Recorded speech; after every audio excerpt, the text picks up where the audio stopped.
Está con nosotros hoy la profesional Cristina Mira. Cristina, póngase de pie. ¿Cómo están? Bueno, el tema que nos va a dar hoy Cristina son los Coencultura, que lo empezamos digamos que tuvimos un acercamiento cuando estuvimos en otra parte, hablamos un poquito del tema de la red cultural, que es tan importante. Incluso el énfasis de esta charla que nos da Cristina es justamente el tema de las redes culturales. Entonces, Cris es diseñadora, es experta en el tema de innovación cultural y acompaña muchos procesos de desarrollo, de creatividad, de innovación en diferentes, digamos, áreas del sector cultural, ¿cierto? Desde el turismo, desde educación. Para que podamos entrar en materia y nos rinda un poquito el tiempo, ¿listo? Entonces, vamos a hablar hoy de precisamente las redes culturales, y para poder hablar de red cultural tenemos que empezar por esa definición de red, que si bien tiene una connotación muy elemental de conexión entre nodos, ¿cierto?, que es básicamente la definición primaria. Digamos que cuando entran las tecnologías de la información y la comunicación, ese significado se eleva, ¿cierto? Y ya no hablamos solamente de una red como un elemento que nos sirve para abarcar otros elementos, sino que nos plantea una posición de liderazgo horizontal. Entonces, cuando hablamos de redes culturales y cuando hablamos de ese significado, tenemos que tener la capacidad de flexibilizar la concepción de ese término, no solo como esos elementos de conexión, sino como todo lo que logra contener esos elementos de conexión. En ese sentido, la presentación se las dejo en memoria, así que tranquilos. Tendríamos que hablar de cuáles han sido los fenómenos que produjeron ese cambio del significado de ese término, del significado de la red. Entonces tendríamos que hablar en una primera instancia en el conocimiento. Claro, las redes se tejen precisamente en la capacidad que tenemos de contener algo entre todos. Y para poder contener algo entre todos, el primer contenido que el ser humano tiene para compartir es precisamente lo que conoce o lo que sabe, ¿cierto? El conocimiento siempre va a ser una parte elemental de las redes, porque a través del conocimiento es que adquirimos contexto, ¿cierto? Si yo le pregunto a una comunidad de científicos qué es el agua, ¿qué creen que conteste? ¿Cuál será el significado que le darán al agua? Por una de oxígeno, exacto. Pero si se lo pregunto a un cura, ¿qué podrá decir el cura? Que es el origen de la vida. Y si lo pregunto a una mamá, ¿qué dirá la mamá? Para la sopa. ¿Ven? Entonces es un mismo elemento, pero el conocimiento que todos tenemos de ese mismo elemento difiere según el contexto en el que yo me desarrollo.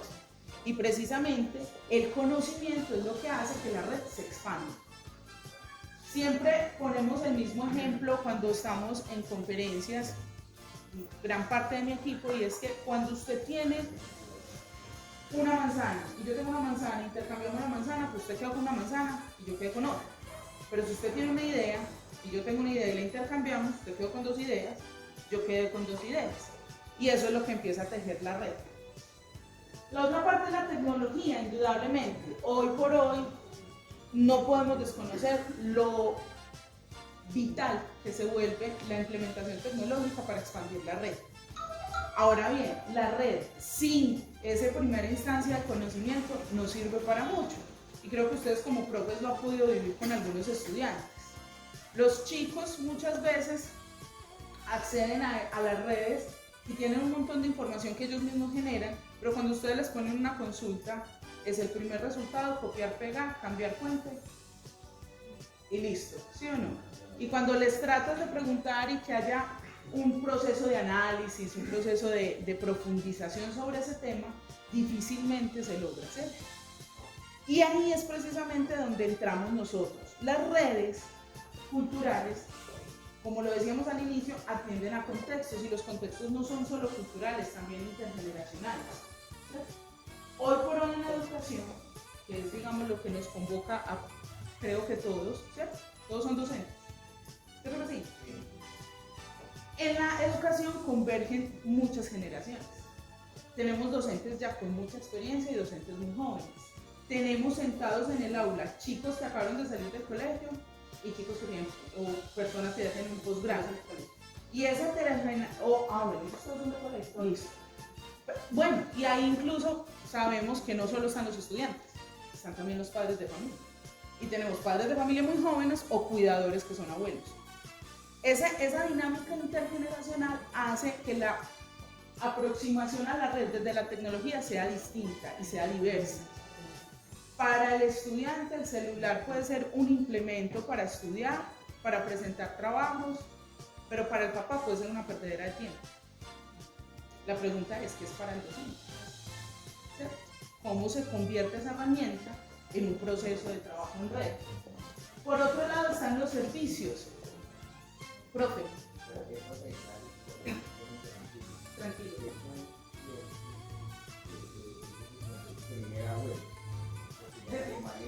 Hicieron la investigación de las redes sociales y una fuente de conocimiento o realmente está en para jugar. Entonces, allá como que fallaron las TIC. Profe, hay varios escenarios, ¿cierto? Te voy a poner un ejemplo. Durante pandemia hubo una chica que enseñó a manejar Excel a punta de TikTok. Y te digo, cada vez que estoy embalada por una fórmula, más fácil voy a TikTok que a YouTube, que se demora un montón. Porque los youtubers empiezan, hola, sígueme porfa, y son 2-3 minutos diciendo que lo siga, que por favor, que está muy emocionado y toda la cosa, mientras que en TikTok son 2 minutos ya. Se tiene que resumir en 2 minutos. Hay una realidad propia y es que todos los chicos necesitan consumir el conocimiento muy velozmente porque son multipantallas. Las redes sociales pueden ser una perdedera de tiempo como pueden ser un instrumento académico. Claro que sí. Todo depende de la apreciación que se le dé. En este momento hay un montón de contenido. Lo que pasa es que, claro, lo que más aflora en estas redes sociales son contenidos muy light. Pero si ustedes la exploran, incluso yo les puedo enviar con Claudia enlaces de chicos que dan clases de manualidades, de chicos que dan clases de Excel. Hay un profe de matemática que se ganó un premio porque en su canal de YouTube y en su canal de TikTok dicta las clases y le comenta. Es más, hay un arquitecto que se llama Sergio Manes, tiene un canal de YouTube, enseña arquitectura a través de este medio y últimamente lo está haciendo también a través de IGTV de Instagram y lo está haciendo a través de TikTok también. O sea que ahí se acaba en la universidad y entonces digamos cuatro. Profe, la verdad es que la educación sí está llamada a transformarse con muchísima urgencia. Y no es dicho por mí. La Universidad de Antioquia, la Universidad Nacional, hace poco estábamos en una mesa con la seccional Oriente y estábamos en una mesa con un representante de la UPB de la Universidad Nacional y la cantidad de chicos que se están presentando a la universidad disminuyó notablemente. ¿Para dónde se están yendo los chicos? ¿Para Platzi? ¿Para Cuevana? ¿Para Doméstica? Donde ellos aprenden lo que tienen que aprender rápido, sin perder tiempo. Y gratis. Y gratis. Es más, les voy a poner un ejemplo. Mi hijo. Claudia conoce a mi hijo. Mi hijo tiene 20 años. Vive en una... No es mal ejemplo, se los juro. En mi casa todos somos súper académicos. Yo les juro, hice muy juiciosa mi pregrado. Ahí voy con el posgrado. El papá de mi hijo es especialista en administración en salud. Quien después fue su referente paterno es arquitecto. Todos los que rodean a Nicolás están academizados, todos, graduaditos, todos juiciosos. Y Nico un día nos dijo, yo no le voy a entregar 5 años de mi vida a una universidad a lidiar con el ego de un profesor. Yo sé qué quiero hacer, yo quiero ser tatuador, es lo que quiero hacer en mi vida, es mi proyecto de vida. Yo le puse una única condición, si lo vas a hacer que sea como una profesión, no como un hobby. ¿Sí? Si te le vas a dedicar a esto en serio y vas a aprender todo lo que hay que aprender alrededor para montar un negocio de tatuaje, administración, publicidad, marketing, todo el asunto, listo, date. Fui la única en la familia que lo apoyó, la única. En este momento es docente. Pero ¿cómo que docente si no está graduado docente?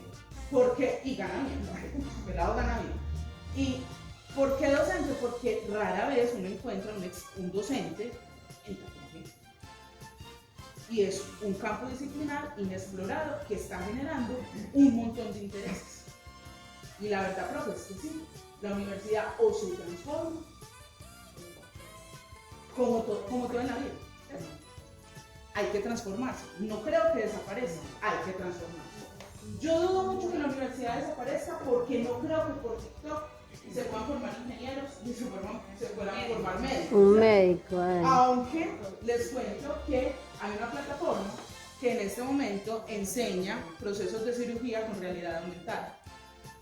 Entonces él puede estar en su casa, comprar todos los artefactos y está haciendo una operación y le hace simulaciones. ¿Qué pasa si falla un órgano? ¿Qué pasa si hay una hemorragia? ¿Qué pasa? Que ahí se puede equivocar, ¿cierto? ¿Y si se va la luz, qué pasa? Muy buen punto. No, ahí Sí, tienen que ir a la por universidad eso como la sea. tecnología sin el conocimiento del ser humano no sirve para nada. Es una herramienta. La tecnología es una herramienta. Si la tecnología falla es porque el ser humano detrás falló. Si la tecnología no está sirviendo para educar, es porque quienes tenemos la labor de educar no lo estamos utilizando para educar.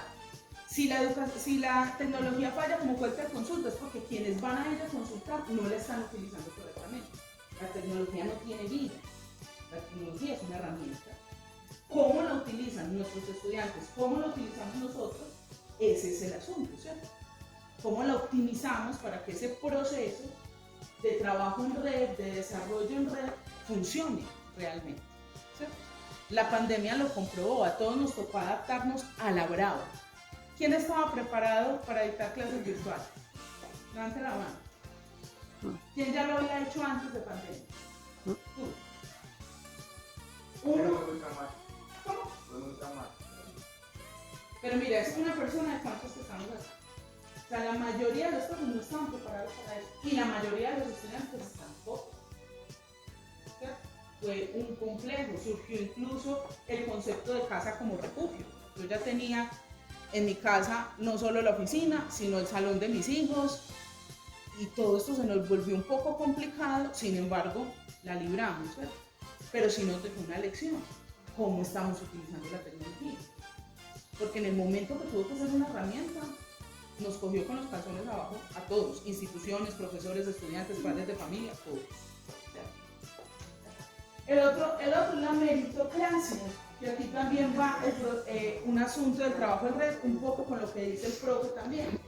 Si las universidades están condenadas a desaparecer, no, pero sí a transformarse, porque en este momento hay una cantidad de campos disciplinares emergentes que las universidades no les da tiempo de aunarlos a los campos curriculares. Tiene razón, pero ¿cómo sería posible, digamos, quitar todas estas injerencias y burocracias que manejan de la universidad, incluso la de misiones, donde se ha perdido muchos talentos, y las universidades tienden a burocratizar? ¿Cómo luchar contra eso? A través de la meritocracia, cuando usted sabe que a veces cambian hasta los manuales de decisiones, trabajan con los amigos, y el que hace las cosas bien conflictado, y luego los amigos lo van pasando. Esa es una pregunta concreta. Sí, Que a la universidad es más eso. ¿Tú has escuchado hablar de comunidades creativas? Sí. Es un movimiento que está cobrando muchísima fuerza. No sé si sabes que Oxford y Yale ya les pidieron a ellos que empezaran a utilizar toda su plataforma digital porque se tienen que transformar. Estamos hablando de Oxford y Yale. Acá es difícil, claro, porque el latinoamericano crea zonas de confort, es cultural. Recuerden que la cultura no es buena ni mala, es cultura. El latinoamericano crea zonas de confort. ¿Por qué? Porque así nos criaron, ¿cierto? Entonces usted sabe que usted se puso una camiseta y cuando ya está maluquita, ya es pijama. Y cuando ya deja de ser pijama, es trapo. Sí. Y cuando deja de ser trapo, usted aprovecha eso hasta el último segundo. Entonces el latinoamericano le teme muchísimo al cambio. Le teme mucho, pero es por cultura, ¿cierto? Porque el cambio a nosotros nos cuesta, ¿cierto? Es más, yo soy diseñadora de modas de formación. No es lo mismo ser diseñador de moda en Latinoamérica que en Europa o en Estados Unidos. En Europa hay una cultura de cambio del guardarropa cada cierto tiempo. Aquí el cambio del guardarropa se lo dice usted, el roto de la pierna del pantalón. Ya. Hasta que el pantalón ya no le dice, ya, usted no lo cambia. Eso tiene ventajas y desventajas. ¿Qué ventajas tenemos nosotros sobre europeos y estadounidenses? Que somos expertos en innovación frugal. ¿Qué es la innovación frugal? Aproveche lo que tiene y hágalo. Que es un europeo no lo hace. Usted no va a ver un europeo con un puesto de empanadas. Difícil, muy difícil. Porque para él necesita estudiar el mercado, ver la viabilidad, el retorno, el pago de impuestos. Aquí es 2 millones. Hágalo. ¿Sí o no? Con la prima, hágale. Acá somos distintos, tenemos un pensamiento distinto. Pero eso, al momento de transformar el status quo, nos genera caras. Muchas, claro. Es más, te lo digo, no voy a decir qué universidad, pero una de las famosas de aquí, con la que estoy en este momento trabajando. ¿Dónde es que trabaja usted? No, Se trabaja en muchas partes. Le quitan el corazoncito. No puede decir sí ni no. Cuando le solicitamos que nos dictara un seminario a unos docentes. ¿Sí? Y le dijimos, ve, como es en la época que estamos con los docentes, están montando notas, están todos los procesos que ustedes ya saben que tienen que hacer, que a veces diluye un poco esa labor pedagógica entre tantas cuestiones administrativas. Dijimos, no podemos decirle a los profes que nos saquen tanto tiempo. Entonces, concertamos con ellos 2 días intensivos y las otras 8 horas las vamos a hacer virtual, asincrónicas. Entonces, para que concertemos cómo hacemos eso. Y la persona de esta universidad muy famosa me dice, Cris, pero es que para hacer contenido asincrónico me tendrías que pagar otras 60 horas. Y yo estaba a llamar a Víctor Gaviria para hacer un documental, ¿o qué? 60 horas para editar 8 horas. 60 horas, ¿es en serio? No, sí, claro, pero estamos hablando de un producto que ya tiene diseñado, que hay que pasarlo a virtualidad y que si se demora 60 horas grabándolo, estamos graves, porque un chico en 2 horas te resuelve eso en TikTok. Coge una cámara, un aro de luz y sale.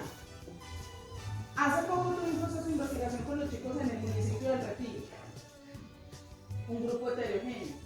Mientras los mayorcitos estaban tomando nota, ellos video, foto, taca.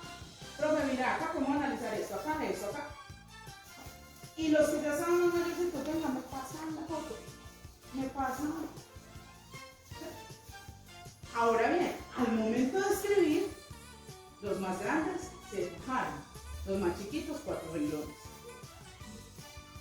Entonces, ahí es donde hablamos de tejer el red.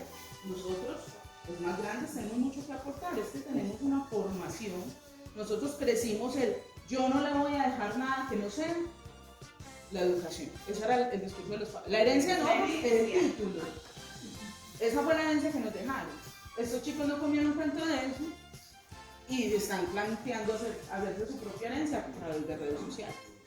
Muy bien. Porque en Latinoamérica tenemos el cambio y porque eso es moverle los cimientos a los grandes. Lo que tú dices, decirle a una universidad de Antioquia, venga, es que ya usted no puede, pues un pelado no se llama un bloque de 4 horas. ¿Les ha pasado? ¿Tienen bloques con los chicos? Yo creo que ya no. Mantener concentrado un chico ahora 2 horas en un contenido. ¿Por qué? Porque es que la forma de comunicarnos cambió.